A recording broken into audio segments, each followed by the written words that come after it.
The CDC released new guidance Tuesday saying people who are fully vaccinated against COVID-19 can resume some outdoor activities without masks.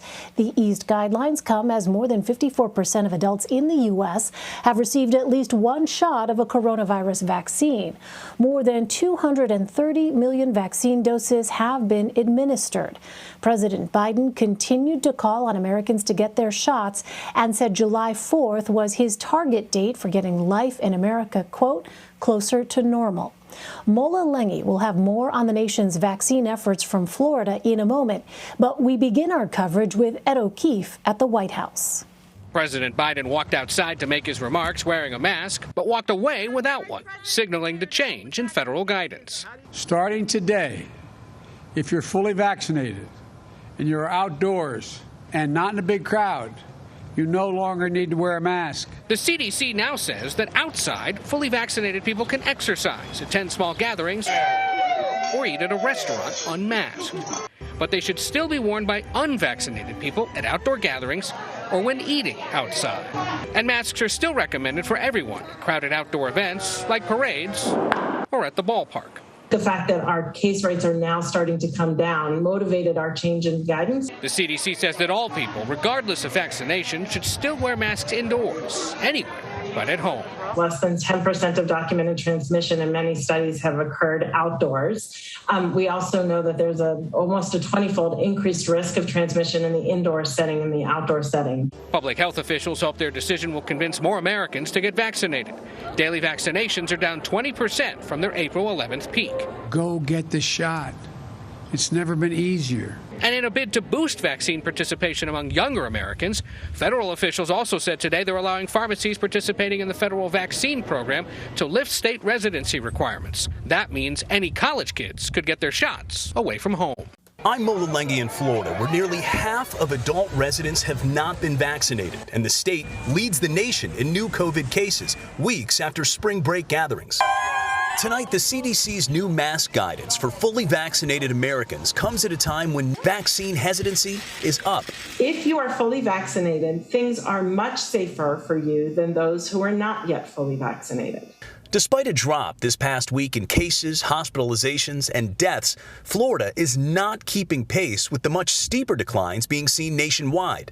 We have to get to that 75-80% of us fully vaccinated and really get this thing under control. Florida infectious disease specialist Dr. Elaine says the CDC's new mask guidelines could not have come at a better time. Is this a game changer in terms of vaccinating individuals? It's a game changer for the vaccinated individuals, but it's really not a big game changer for people who are not vaccinated.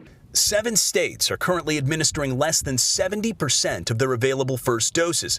And now we're learning of 2 more cases of the rare blood clots associated with the Johnson & Johnson vaccine. 17 cases now among the more than 8 million doses administered. Health officials at the University of California, San Francisco reported the first male case on Monday. In a statement, UCSF doctors noting, "We strongly recommend that everyone age 16 and over receive the vaccine." The alternative, says Dr. Marty, is dire. We still have higher levels of COVID in the United States today than we did in September of 2020. The lesson everyone should be looking at is what happened to India, that thought that they had this thing licked.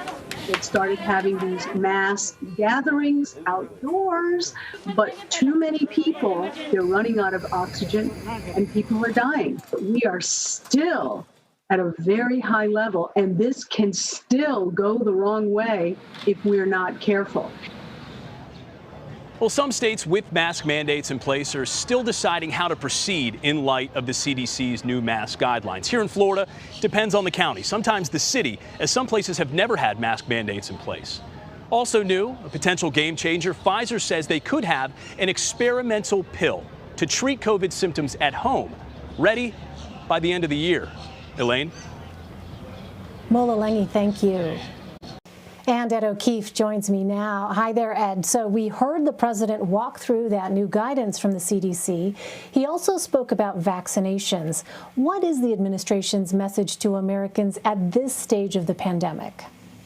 If you haven't gotten your shot, go get it. At this point, if you're over the age of 16, you are eligible to do so. Increasingly, especially in the nation's biggest population centers, there are walk-up facilities where you can go get one if you need it.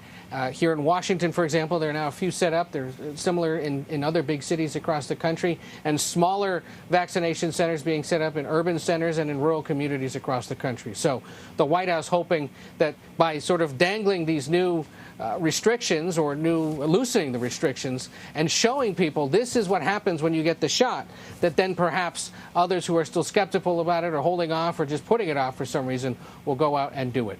They stress here at the White House, and they were certainly stressing this before it was announced this morning, that this is a science-based decision. The timing just happens to be coincidental with the other big markers for the president this week, the fact that it's his first 100 days in office, and that he's set to give a big address to Congress tomorrow night, set to be watched by millions around the world. Yeah, it was interesting to see him giving that message too, Ed, I believe from the North Lawn, right, of the White House, something that we don't typically see presidents do. Any idea what that was about? I'm just curious.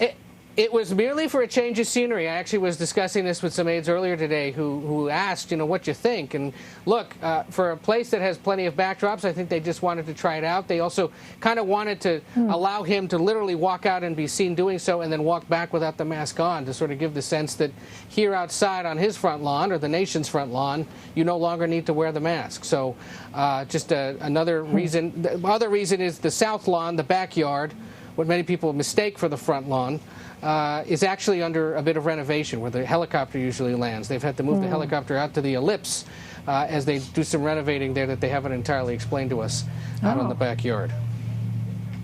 Interesting. Okay, well, it was a picture-perfect day in Washington, as we saw there. On Wednesday night, of course, Ed, President Biden is going to be addressing a joint session of Congress. What is he expected to focus on in his remarks, and what has been happening behind the scenes leading up to his speech? Well, the two big pieces of the speech that he will talk about are the American Jobs Plan and the American Families Plan, which combined are about $4 trillion in new federal spending that would be offset on by tax increases on corporations and about the 1% wealthiest of Americans. The idea here is to not only emphasize the physical infrastructure that needs to be repaired in this country, but so-called human infrastructure, finding ways to fund new child care programs, pre-kindergarten for all 3- and 4-year-olds across the country. Likely to be some conversation about expanding community college access to all or most Americans, depending on income. We'll see about the details. There will also be talk about his interesting push to boost elder care or at-home care in this country. Huge portion of the healthcare industry, something, of course, that a lot of families rely on for their elderly relatives or for their disabled relatives, something that the federal government, in his view at least, needs to be funding more. Beyond that, we know he'll talk about the January 6th attack on the Capitol and how it's transformed Congress. He is set to mention immigration reform, gun control, climate change, and police reform. He's pushing for passage, of course, of the George Floyd Justice and Policing Act. And we expect that he will mark another notable moment in history. Tomorrow night, for the first time, a U.S. president will be flanked by two women. Vice President Harris, seated next to House Speaker Nancy Pelosi, two women from the Bay Area who have reached the pinnacle of at least female power in this country so far. Yeah, symbols there on the night of the president's address. We know because of the pandemic, of course, that this address is going to look much different compared to previous years and addresses of his predecessors. What more can you tell us about that, Ed? Yeah, the biggest difference will be the distancing or the lack of people in the room. By some counts, as many as 1,600 people usually get packed into the House chamber. That's 435 members of the House, 100 members of the Senate. Each of them gets a +1. You put it in the cabinet, the Joint Chiefs of Staff, the Supreme Court, other invited guests, the staff that sneak in, the police officers, the First Lady, the Speaker's husband. You get to about 1,600 people. Tomorrow night, only about 200 invited guests total. Just a handful of members from each chamber, from each party, the First Lady, the Defense Secretary, the Secretary of State, one representative from the Joint Chiefs of Staff, one Supreme Court Justice, we're told it'll be the Chief Justice John Roberts, and one representative of the Diplomatic Corps, usually the longest-serving diplomat here in Washington. We'll see exactly who that is tomorrow night. All right, and Ed, President Biden is going to visit Atlanta on Thursday to mark his 100th day in office.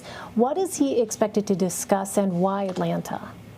Three things on the agenda for this trip. Remember, historically, a president often hits the road the day after his first big address to Congress, so this is a bit of that. He will be doing some salesmanship, selling again those big infrastructure plans in a battleground state that his party won and needed to win in order to win the White House and control of the Senate. So part of his day is also expected to be devoted to thanking Georgia Democrats for doing that with those special elections back in January. But two other things. Well, actually, one other big thing. He will be meeting, we're told, with former President Jimmy Carter and First Lady Rosalind Carter at their home in Plains, Georgia. So that's about 150 miles south of Atlanta. The president expected to go down there to pay his respects. He hasn't seen the Carters in person in quite a while. They weren't at the inauguration, haven't been seen in public much over the past year or so because of the pandemic and their advancing age. This will be an opportunity for them to catch up, of course, also in the wake of the death of former Vice President Walter Mondale. All right, a busy week ahead. Ed O'Keefe in the front yard of the White House, the North Lawn there for us. Ed, thank you very much. Take care. A reminder, our special coverage of President Biden's address to Congress Wednesday begins at 5 p.m. Eastern. His remarks are slated for 9 p.m. We'll have full analysis afterwards, including polling from viewers who watched the speech. That's all right here on CBSN.